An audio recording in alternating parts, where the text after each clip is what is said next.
예전에 어린 곰을 쫓는 치타의 동영상을 본 적이 있습니다. 그 어린 곰은 자기가 힘이 없는 줄 잘 모르고 있습니다. 지금 그 치타는 어린 곰을 공격하려고 하다가 갑자기 멈칫하고 도망가기 시작합니다. 어린 곰은 자기가 잘나서 그런 줄 알고 우쭐하지만 그 어린 곰의 뒤에는 그 어미곰이 큰 소리를 내며 서 있었다는 것이죠. 치타는 그것을 보고 도망치는 그런 동영상이었습니다. 그것이 바로 영적 전쟁입니다. 내가 싸우는 것이 아니라 나의 뒤에 계신 분이 지금 대신 싸워주시는 그 영적 전쟁의 현장이 오늘 말씀 속에 나뉘어지고 있습니다. 함께 말씀으로 들어가 보도록 하겠습니다.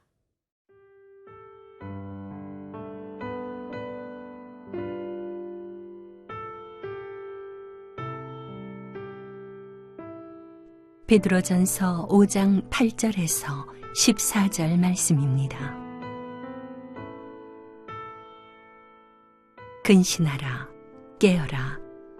너희 대적 마귀가 우는 사자같이 두루 다니며 삼킬 자를 찾나니 너희는 믿음을 굳건하게 하여 그를 대적하라. 이는 세상에 있는 너희 형제들도 동일한 고난을 당하는 줄을 알미라.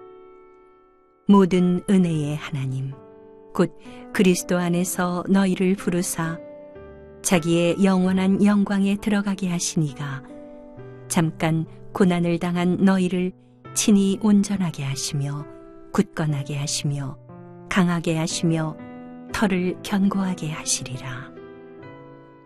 권능이 세세 무궁하도록 그에게 있을지어다.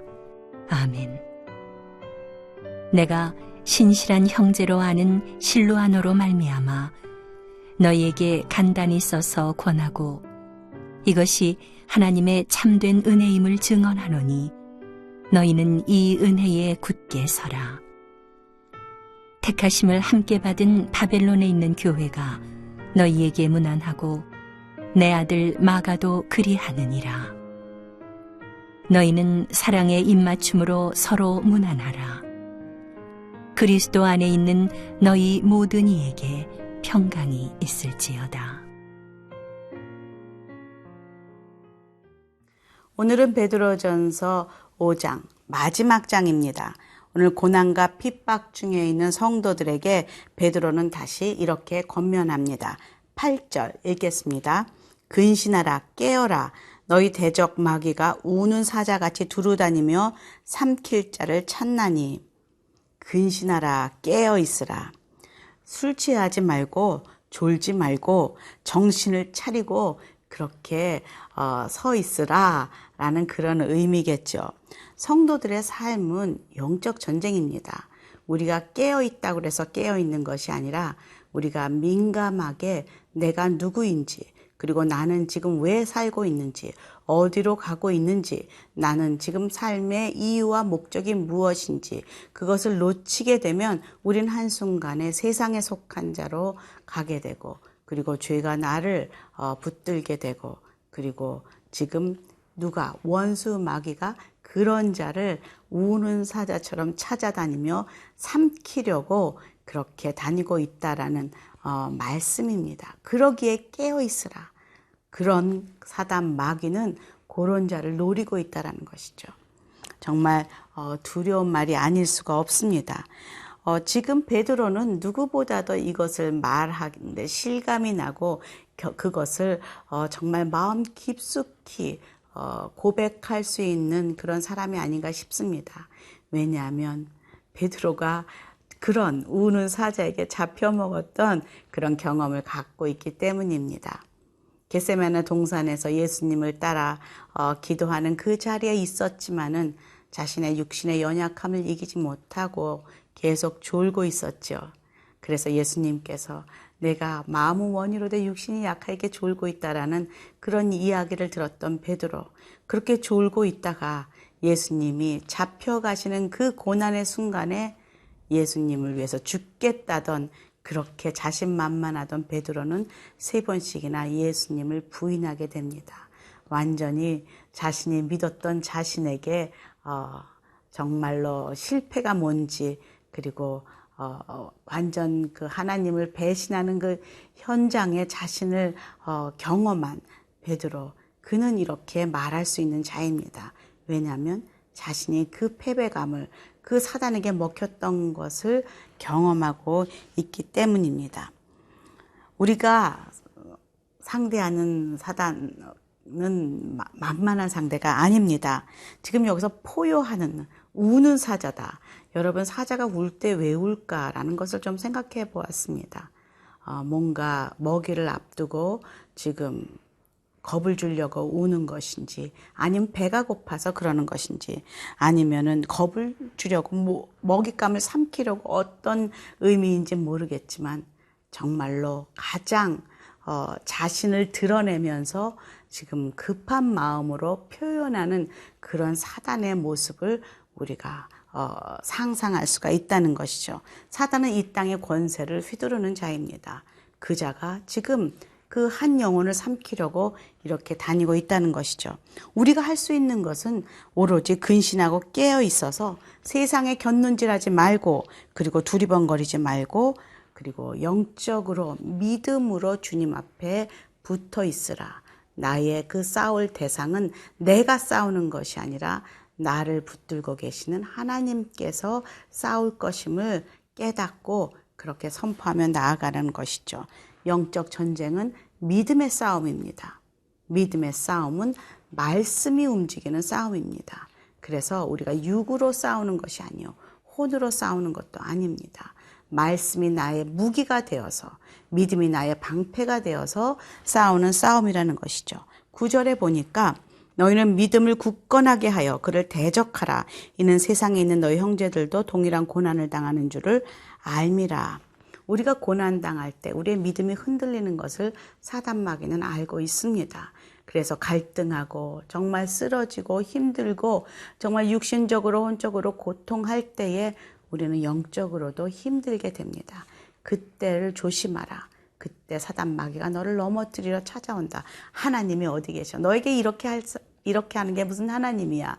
라고 우리를 유혹하고 우리를 넘어뜨리려고 하는 사단의 괴계를 우리는 믿음의 눈으로 바라볼 수 있어야 된다는 것이죠. 여기서 보니까 그를 대적하라. 도망하지 말아라. 절대로 너희들이 숨지 말아라. 당당하게 나아가라. 라고 지금 베드로는 조언하고 있습니다.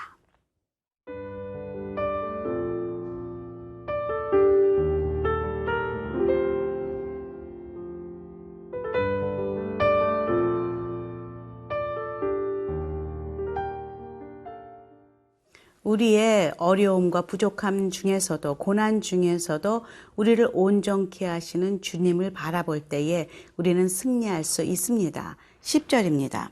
모든 은혜의 하나님 곧 그리스도 안에서 너희를 부르사 자기의 영원한 영광에 들어가게 하시니가 잠깐 고난을 당한 너희를 친히 온전케 하시며 굳건하게 하시며 강하게 하시며 터를 견고하게 하시리라.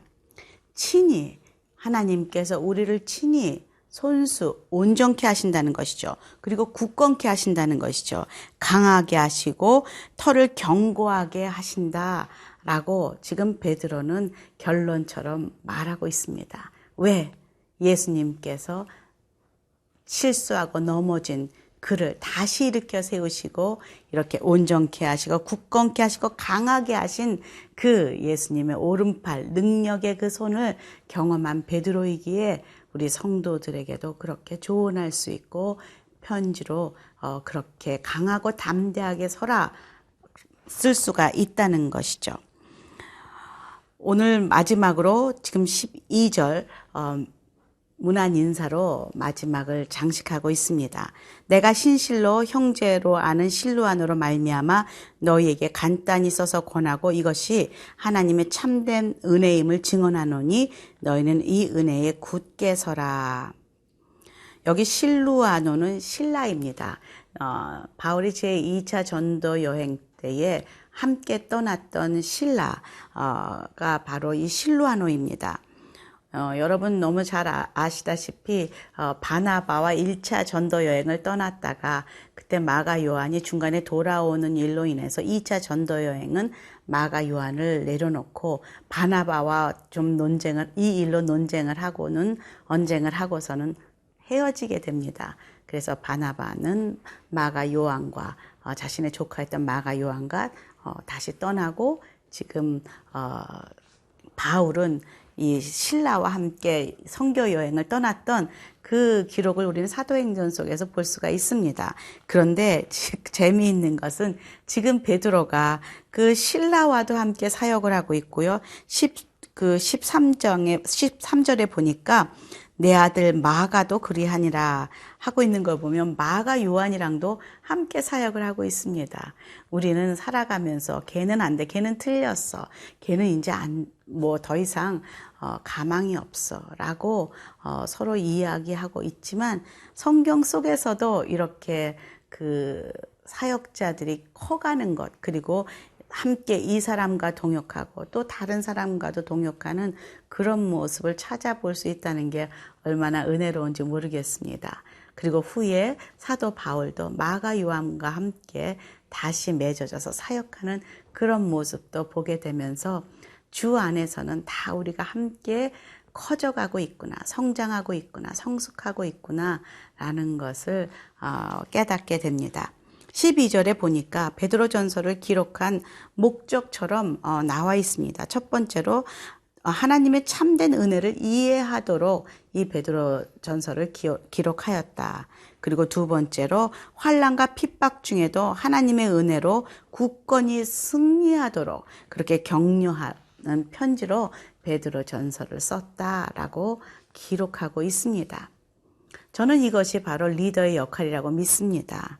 참된 은혜가 무엇인지 사람들에게 가르치고, 그리고 힘들고 어려운 우리의 공동체 식구들, 성도들을 굳건히 은혜 가운데 서 있을 수 있도록 승리하도록 격려하고 또 함께 기도하고 옆에 서주는 일, 그것이 바로 베드로처럼 리더십의 역할이 아닌가 싶습니다. 마지막 14절입니다. 너희는 사랑의 입맞춤으로 서로 문안하라. 그리스도 안에 있는 너희 모든 이에게 평강이 있을지어다. 지금 고난에 있는 성도들에게, 두려움에 있는 성도들에게 편지를 하면서 맨 마지막에 평강을 빌고 있습니다. 고난이 찾아올지라도 힘든 핍박과 어려움 중에서도 하나님의 은혜 가운데 평강을 누릴 수 있다는 것이죠. 그것이 하나님의 은혜입니다. 하나님은 늘, 예수님은 늘 우리를 찾아오실 때 평강하뇨, 평안하뇨, 샬롬 이렇게 찾아오셨습니다. 세상은 우리를 화이팅 하면서 외치며 격려합니다. 하지만 주님은 우리에게 평강하라 라고 말합니다. 그리고 이 평강은 세상이 주는 것이 아니라 하나님께서 주시는 평강임을 우리가 깨닫게 됩니다.